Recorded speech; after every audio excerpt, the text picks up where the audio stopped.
Shalom Bapak Ibu Saudara-saudaraku yang terkasih dalam Tuhan Yesus Kristus.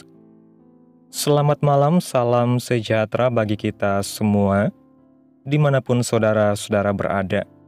Selamat datang kembali di Renungan Kristen pada malam hari ini.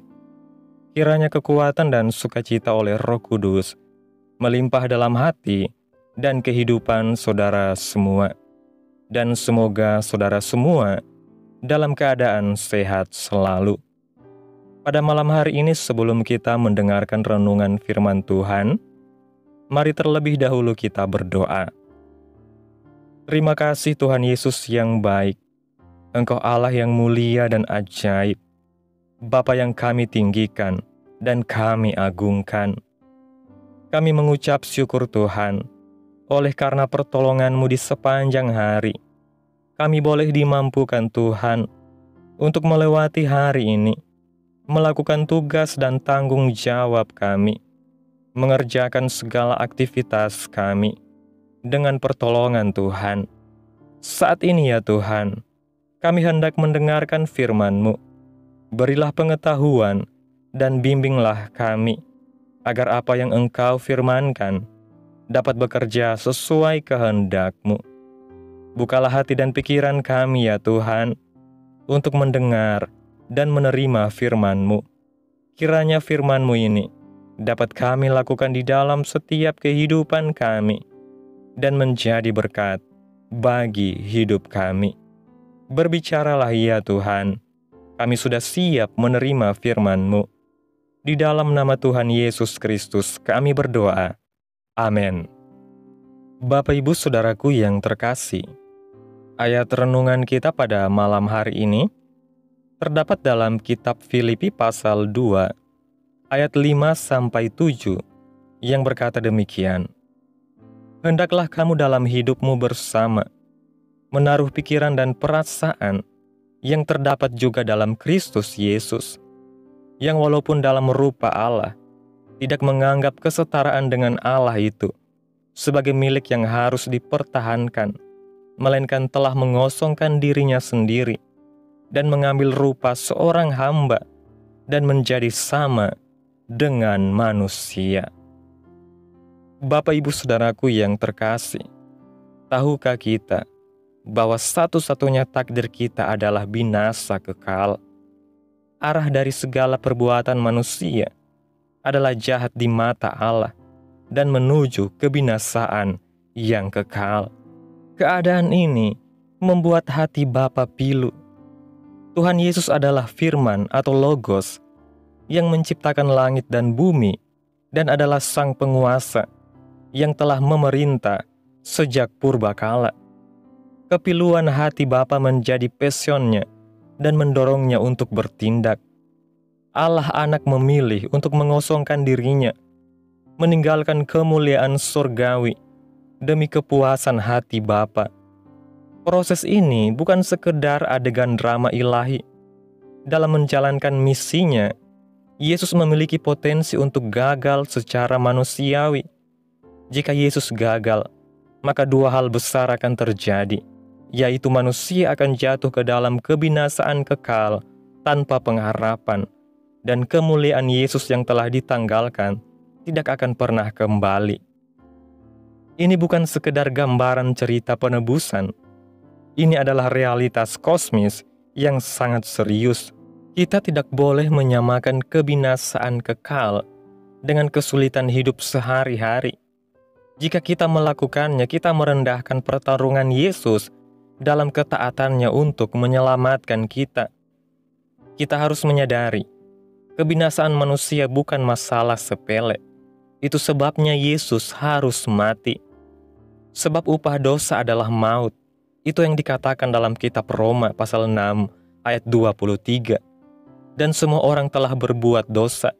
Kita tidak bisa membebaskan diri dengan ibadah, amal atau perbuatan baik.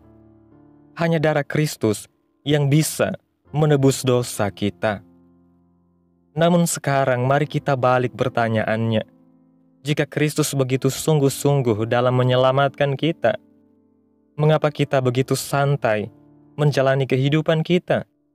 Bukankah seharusnya kita menunjukkan penghargaan atas pengorbanannya dengan hidup dalam ketaatan dan kesucian. Gereja pun harus hati-hati dalam mengajar. Jangan menggantikan kesulitan hidup sebagai fokus utama. Yang utama adalah bagaimana kita taat seperti Kristus, bahkan jika itu berarti menderita. Ketaatan bukan untuk mendapatkan berkat materi, tetapi demi menyenangkan hati Bapa. Berkat jasmani adalah tanggung jawab Allah kepada ciptaannya. Ia memberi matahari kepada yang jahat dan yang baik. Bapak Ibu Saudaraku yang terkasih, pengosongan diri Kristus bukan sekedar tindakan simbolis atau ilustrasi kasih, tetapi merupakan kenyataan ilahi yang membawa dampak kekal bagi seluruh umat manusia. Ia yang adalah dalam rupa Allah memilih untuk tidak mempertahankan kesetaraannya dengan Bapa demi menyelamatkan kita yang berdosa. Ini menunjukkan bahwa kasih sejati bukanlah tentang mempertahankan hak, kuasa, atau kehormatan diri, tetapi tentang melepaskan semuanya demi kebaikan dan keselamatan orang lain. Jika kita sungguh mengaku sebagai pengikut Kristus, maka kita tidak bisa hidup untuk diri kita sendiri. Kita tidak bisa menyimpan ego, dendam, kesombongan, dan hidup hanya mengejar kenyamanan duniawi. Kristus tidak mati agar kita hanya menjadi jemaat yang setia hadir ke gereja, melainkan untuk mengubah kita menjadi serupa dengan Dia dalam segala hal. Inilah inti dari kekristenan sejati, bukan agama yang berisi rutinitas, melainkan relasi yang menghasilkan transformasi. Kita tidak dipanggil hanya untuk tahu tentang Kristus, tetapi untuk memiliki pikiran, perasaan, dan karakter Kristus. Kita perlu merenung lebih dalam, apakah hidup kita hari ini mencerminkan Kristus yang taat sampai mati? Apakah setiap keputusan dan sikap kita menyenangkan hati Allah? Ataukah kita masih hidup sebagai anak-anak Allah yang hanya menuntut berkat, tetapi enggan memikul salib? Terkadang kita terlalu cepat mengasumsikan bahwa menjadi anak Allah berarti hidup kita pasti mulus dan diberkati secara materi. Padahal, menjadi anak Allah berarti bersedia hidup seperti Kristus, rela direndahkan, diuji, bahkan menderita demi kebenaran. Namun inilah jalan menuju kemuliaan yang sejati, jalan salib, jalan penyangkalan diri, jalan ketaatan yang mutlak kepada kehendak Bapa. Hidup kita adalah respon atas pengorbanan Kristus, maka sudah sepantasnya kita memberikan seluruh hidup kita untuk menyenangkan hati Tuhan. Kita bukan milik kita sendiri, kita telah ditebus dengan harga yang mahal. Maka hidup kita bukan untuk keinginan kita, tetapi untuk kehendak Dia yang telah menyelamatkan kita. Bapak Ibu Saudaraku yang terkasih, mari kita kembali kepada inti dari panggilan hidup kita sebagai orang percaya, yaitu untuk menjadi serupa dengan Kristus. Bukan hanya di lidah, tetapi di dalam pikiran, perasaan, keputusan, dan tindakan sehari-hari. Ketika kita taat seperti Kristus, maka dunia akan melihat kemuliaan Allah melalui hidup kita. Dan saat itulah kita benar-benar layak menyandang gelar anak-anak Allah, bukan karena kita sempurna, tetapi karena kita hidup dalam ketaatan dan kasih kepada Bapa, seperti Yesus telah memberi teladan kepada kita. Amin. Tuhan Yesus memberkati. Demikianlah renungan firman Tuhan pada malam hari ini. Biarlah menjadi berkat bagi saudara yang sudah mendengarkan. Dan untuk menutup renungan pada malam hari ini, mari kita berdoa. Terima kasih Tuhan Yesus yang baik. Engkau Allah yang Maha Kudus, Allah yang penuh pengampunan, Allah yang begitu kasih kepada kami. Terima kasih Tuhan atas pertolongan-Mu, penyertaan-Mu, juga atas kasih dan berkat-Mu dalam kehidupan kami. Kami berbahagia dan bersyukur atas kebaikan Tuhan dalam hidup kami. Terima kasih Tuhan buat penyertaan-Mu di sepanjang hari yang telah kami lewati hingga pada malam hari ini. Kami boleh bersyukur lagi di hadapan Tuhan melalui doa dan renungan pada malam hari ini. Terima kasih Tuhan Yesus buat firman-Mu pada malam hari ini. Kami bersyukur atas pengosongan diri-Mu yang penuh kasih. Terima kasih Tuhan untuk karya penyelamatan-Mu, atas kasih anugerah-Mu yang begitu besar dalam kehidupan kami. Tolong kami untuk hidup dalam ketaatan, seperti Engkau telah taat sampai mati. Bentuklah kami menjadi serupa dengan Engkau, agar hidup kami memuliakan Bapa di surga. Terima kasih Tuhan Yesus buat firman-Mu yang begitu indah. Tanamkan dalam hati kami masing-masing Tuhan, dan mampukan kami Tuhan, untuk dapat melakukan firman-Mu sesuai kehendak-Mu.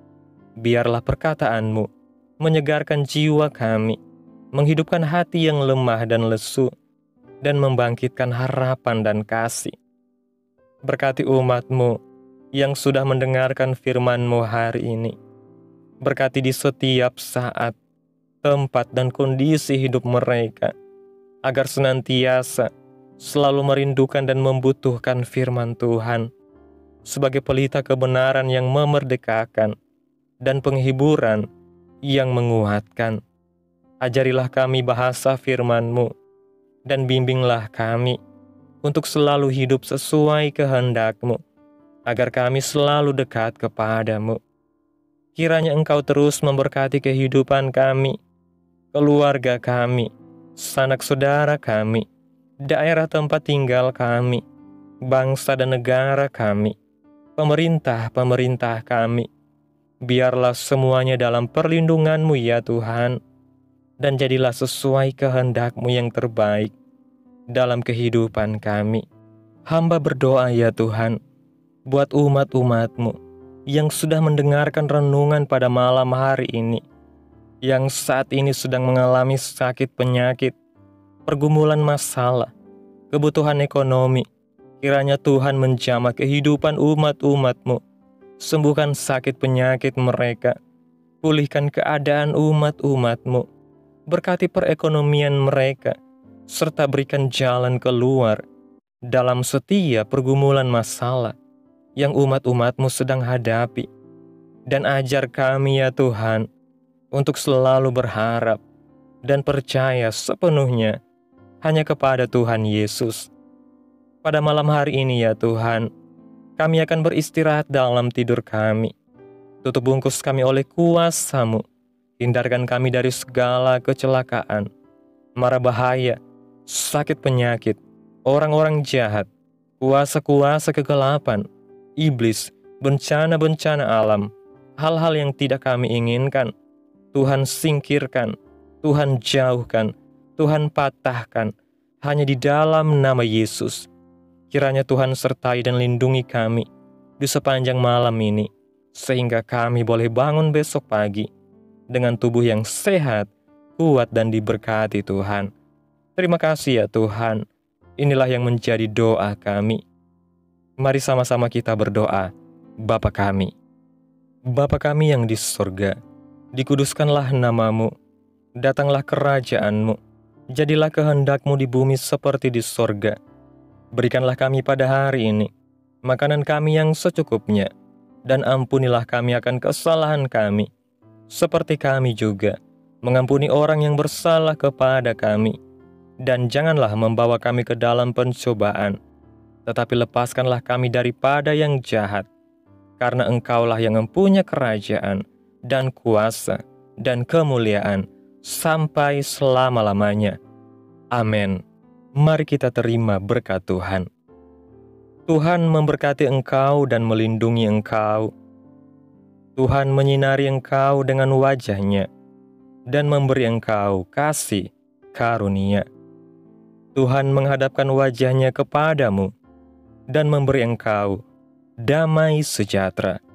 Terimalah berkat Tuhan di dalam nama Tuhan Yesus Kristus. Amin. Selamat malam, selamat beristirahat. Tuhan Yesus memberkati.